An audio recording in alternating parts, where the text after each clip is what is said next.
আমরা হয়তো অনেক সময় ভাবি, ও লাল কাপড় পরা বা সন্ন্যাসী ব্রহ্মচারী মঠে থাকে এরাই বৈষ্ণব। কিন্তু আমার বাড়িতেই বৈষ্ণব আছে।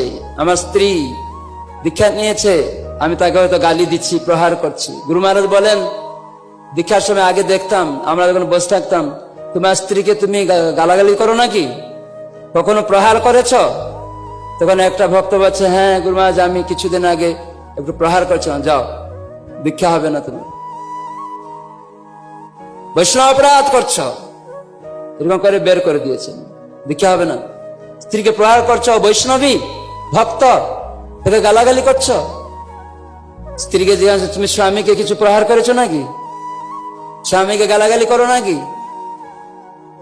তো এরকমই তাহলে স্বামী স্ত্রী কিরকম হওয়া উচিত, আমাদের আচরণ দেখে ভক্তরা আনন্দ করবে। সেজন্য বৈষ্ণব বাচ্চা আপনার, তাকেও প্রহার করতে পারবেন না, হ্যাঁ, গালি দিতে পারবেন না।